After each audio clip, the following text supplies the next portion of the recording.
syllabus does not change very frequently, but the tech industry changes very, very fast. After 15 years, the difference between IIT and tier 3 won't be that much. Companies don't need your degree, they just need your skill. If you are a risk taker, I mean, if you feel like that you should drop out even of college, you can try that. But again, there's this formula that more risk you take, more up you can go, or more down you also you can go. Hello guys, I'm your host Sam, and today I'm here with India's most trusted coding mentor, Mr. Sandeep Jain, who is also the founder of Geeks4Geeks. Hello sir. Hi, Smriti. Sandeep sir has been visiting multiple colleges in recent past year, and he has really great insight for all of us who are in colleges and confused about our career. Especially in such times when there are so many options and resources available for us, and very little actual help to guide us through it. So let's hear it from sir. So you have visited so many colleges. So how was your experience and how was the crowd there? See, I almost visit one college every week, and even a lot of people ask me like, I mean, you're running this business, why do you visit colleges? It kind of works as a stress buster for me and a motivator for me, because when you are in office, there are a lot of work related issues, a lot of people issues that come up. But when you go to colleges and meet your actual consumers, actual product consumers, and you see them appreciating your product, people getting placed, people, asking their parents to click pictures with me, taking pictures with me, that works as a great, great motivator for me. So whenever I go to college, I come back to office, I work at a different energy. So that's one reason. Plus, I enjoy teaching. So these college talks and the question answer sessions, that also kind of fulfill my passion of teaching. So how is the feedback from the students and like they are the direct consumer, like you said? So they give all kind of feedback. I mean, recently a student asked me what will happen to Geeks for Geeks. Now ChatGPT is there in my college talk. So I mean, those feedbacks are very genuine and they genuinely ask the questions. And I feel like they feel Geeks for Geeks as their own product. That's why they give this genuine feedback and they ask genuine questions about career and all. And I really love answering those questions. I mean, now I'm getting used to of it. I do a talk every week, so many times the questions are repeated. So I'm like getting kind of very good at it. That's great to know, sir. So if we look upon your journey, you have studied in a tier 3 college as well, and then you have studied in IIT Roorkee. So what is the main difference between both and how they actually shape the career of a student? If you talk about during my time, 2004 when I did BTech and 2007 when I did MTech, there was a huge difference. I mean, there were no online hiring challenges. There were not many online communities. LinkedIn and all were not there. Geeks for Geeks was not there. So we in tier 3 college did not know anything. For us, engineering was like passing the academics. That's all. And we were not even aware how will we get the job. And when I went to IIT Roorkee, that was totally a different environment, and there was a huge gap. I mean, there was huge, huge gap between tier 3 and IIT. And tier 3, it was like after BTech, कोई भी कैसी भी job लग जाए. If it is 5,000, 6,000, I just wanted a job.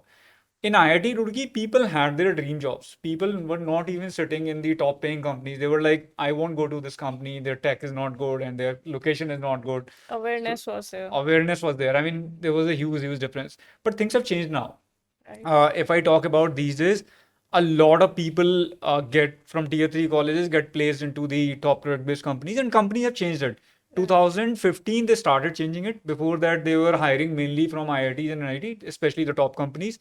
With the help of online hiring challenges, hackathons, they shifted like, and they opened it for everybody, and they got better pool because now the audience and the participant count was much higher.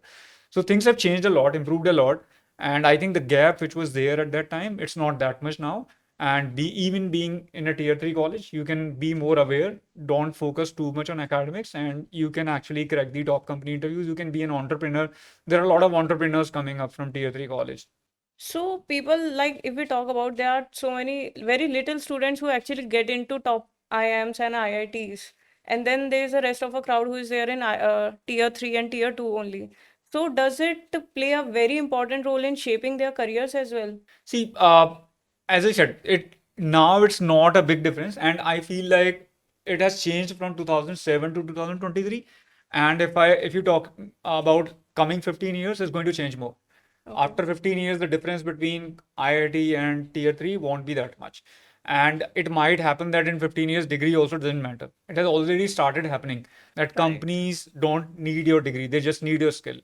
And there are a lot of companies, including Google, they hire without degree. And there was a time when when the companies were saying that we won't hire non-CS people, the Right. software companies, they were saying only CS IT people are allowed, not electronics, electrical, mechanical. And during that 2010-15 time, they also changed the criteria. They are now open to everybody. So this thing is going to reduce with time. And I have the strong belief, whether I'm not sure whether I'm going to be true or not, that IITG participation is going to reduce in the coming years because the gap is reducing. Definitely, like in our time also we used to hear that if you want to be in the top managerial role even as well, you need master degree, but nowadays that is not existing anymore in the market. It's now more skill oriented. It's going to be in that direction. Degree towards skill is going to be shifted more towards skill. So from this only, I want to ask like there are so many cosmopolitan cities. So does a town or a city plays an important role in shaping the career because of the lack of opportunities, or maybe in Delhi or Mumbai we say more job opportunities are available. So does a town plays a very important role as well, like college does? It definitely does. If you are from college in Mumbai or especially in Bangalore, then there will be more job opportunities. We are in Noida right now, and if we have to do campus hiring, so we'll definitely prefer a college in Greater Noida or Noida because our cost will be less. And everybody knows that every college has certain good students who are really Right. really good, and they are going to be great employees. So it's not like that good students only are in that particular city. So I'll Right. prefer a nearby city. If I'm a company, I'll that will save my cost, right? And so that definitely matters. If your college is in Bangalore, Delhi, NCR, Gurgaon, or Mumbai, I mean places like Hyderabad, this will definitely help you. And how important is it networking for the student these days? Like earlier it was not that much, but is it very important right now for students to focus upon? Networking is definitely important. I mean, if you are in touch with your seniors, if you are in touch with the people who have already done what you are trying to achieve, it will definitely help you. You can actually try referrals, and those who have built the companies, you can join probably them. Don't look for this thing like I'll go to only so and so companies, FANG companies, or these companies. Even you can join your seniors company. That's where you will get to learn the overall business if you really want to be an entrepreneur. So networking helps in every aspect, whether it is job or looking for an entrepreneurship. That's great, sir. So from this only, my next question to you is, in India, still major parents believe they have this stereotype that my daughter or son will be engineer or doctor only. But we have seen that so many new career options are coming up. So what is your take on this? Like, will it going to change, or is it needed to be changed, or how is it going?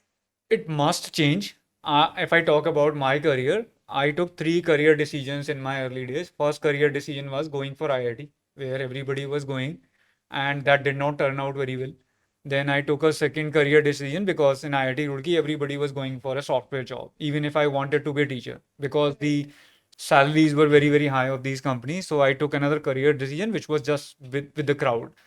One career decision that I took in my life was going for a teaching job. When I was in that software company, everybody around me was either looking for a higher education or they were looking for going to US, Canada, or European countries to Abroad. for those jobs, right? And they wanted to switch to US office of these companies. Even in my company, a lot of people were trying कि हम इसके US office में चले जाएं. Okay. So that was the situation, but I took a different path, and that worked the best for me. So I always believe that if you don't follow the crowd, if you take a different path, you will have a slight of risk. My salary went down, but the rewards are also very high. Following the passion and the heart definitely pays Right. off. So, sir, you have visited so many colleges recently, and we have seen the entrepreneur culture, the startup culture is rising in India overall in the economy. So, is it reflecting on the colleges as well? Is it happening? It's definitely happening. When I used to visit colleges earlier, every TPO, every management was talking about the packages that our student got this much package. And people do, Right. I mean, colleges still talk about this, but there are certain incidents where I saw that colleges' focus was completely on entrepreneurship. I mean, there were surprises for me. So there are certain colleges like BITS Pilani, BITS Goa. Everybody knows that entrepreneurship culture is exceptional here. Right. Apart from these colleges, everybody knows that IIT Delhi and IIT Bombay are also very special. Like most of the Right. companies built by engineers are from these three colleges have major companies: IIT Delhi, IIT Bombay, and BITS Pilani. But there were colleges where I was not expecting. Like I went to Manipal University, Okay. and I mean the management after my talk took me to this building which was about entrepreneurship, and the people there in during 8 p.m. in the night they were working, and they were properly working like a company. And I met a lot of founders there, and many of them had got investment, and their teachers were very interested. They were asking me to do the mentorship for the entrepreneurs there. So that shows the intention of the management. Right. And they were more surprising. Like there's this college, NIET Greater Noida. Many of us don't know about it, but I went there again when my talk finished. The management, they introduced me to the people who were actually doing businesses there. I met a second year student there who was running a company, and the company's revenue was 2 CR. I mean, it was in second Wow. year. NIT Greater Noida. I mean, it was really great to see all that. And this has happened at multiple places. And even I've seen colleges, those who were not focusing too much and they were really good, they're really good colleges. They are saying that we have good placement now. Our pure focus is now on entrepreneurship, and that's why they invite people like me and other people, because they want to shift the focus of the students and everybody from placements to Typical entrepreneurship, jobs to right? business. That's great. And that's a very very good change. Students are taking the step from themselves. In fact, I was reading this news that TBI Technology Business Incubator is collaborating with many tier 2 colleges to support the entrepreneurship I think colleges. government has also. I'm not sure if there are any compliances for the college, if there is a push by the government, but I mean, there's a Yep. very very good change. So many students, like you said, are still dreaming to start their own company, but they have this risk, like about the fundings and look after the finance as well. So, what is the wiser choice between entrepreneurship and a job? Like, what one a fresher should do? Take risk or go for the safety net? So there's no fixed formula, varies from person to person. Okay. If you are a risk taker, I mean, if you feel like that you should drop out even of college, you can try that. But Right. again, there's this formula that more risk you take, more up you can go, or more down you also you can go. Right. If you talk about my case, I took a balanced risk. I went to a lower salary and took a salary hit. That was a bit of risk, but that was balanced. I did not leave the job completely and did not start doing GeeksforGeeks full time. So I suggest that any people can follow this path because the failure rate is very, very high. So it's a balanced risk approach you can follow. You can join a company and work on the weekends, do moonlight and try building your product. That would be like, even if it doesn't work out, you can try another company and you don't leave your job. So you can join a job where the job is not very demanding. I mean, you have fixed hours and you can follow a passion on your weekends and work after the office. I mean, that's the approach I followed and that worked for me. So from this only, like if we look upon the broader picture, so earlier education was totally different in your time, if we say, and now AI is coming. So how the education system is changing, and will AI be the part of it in coming future, and should it be or not? So I remember I was doing BTech in Mathura, and internet was not available in our college. So we used to take a floppy drive and we used to go to cyber cafe, and cyber cafe used to charge 40 rupees per hour. And we did not used to read anything in the cyber cafe. We used to download everything so that we can go home and read it on our computer. And then internet became available everywhere. People started consuming it, and things have changed over a lot over the time. And Right. this AI thing, I can completely relate it with the Google. And when the internet was penetrating, it was reaching more and more people. So the people who were previous generation, they were saying these days students don't read journal papers, they don't read books, they do Google and search about it. Right. And now AI is coming up, they are saying the same thing. That they are now Googling themselves. Earlier they used to say people Google and don't read the journal papers. They are now using Google. And now they are saying people don't Google, people don't search, people don't read the web pages, they directly go to AI and try to get the right answers. But I feel every student, even whether it is a school student or the college student, they should use the tech. I mean, they should use AI if it is available. And ultimately, that's what they are going to use. If there is a tool available, you should be using it. And fundamentals should be. I mean, it's the responsibility of the teachers or the people that they teach the fundamentals in a way that students understand it, grasp it, and they don't force people to don't use AI. you read the books, read the journals, and AI is going to definitely play a very, very important role, and people and the students should be allowed to use it, as per my understanding. Basics should be clear with the Basic, tech. although basic should be clear. I mean, Right. many people overuse it, right? If there is a homework given, they just get it done through AI. That's wrong, actually. Homework you should do yourself. That's great to hear, sir. So from this, I want to know, like, you must have been asked so many times that share your one college memory, but I want to know that one important lesson that you might have feel that someone has told me or given me this advice in my college days that you can give now to the students who are watching you. Uh, I can definitely say multiple things, but the most important thing is when I was in BTech, my total focus was on academics, just to Okay. qualify the academics, make sure that there is no backlog. And as an engineering student, it's not purely about academics. हम लोग 12th तक पढ़ते आते हैं. We go to the next class after 12th, after 11th we go to 12th, and then after 12th we go to BTech. After BTech, you're not going to another education. You need to get a job, right? So you need to Right. understand it. And it's not purely about academics, purely about qualifying the exams. You need to focus a lot more on what is happening in the world. You need to be more aware, and you need to start applying for internships, jobs from the first year itself. Try to get any job. I mean, after BTech, I was looking for 5,000 rupees job even in BPOs.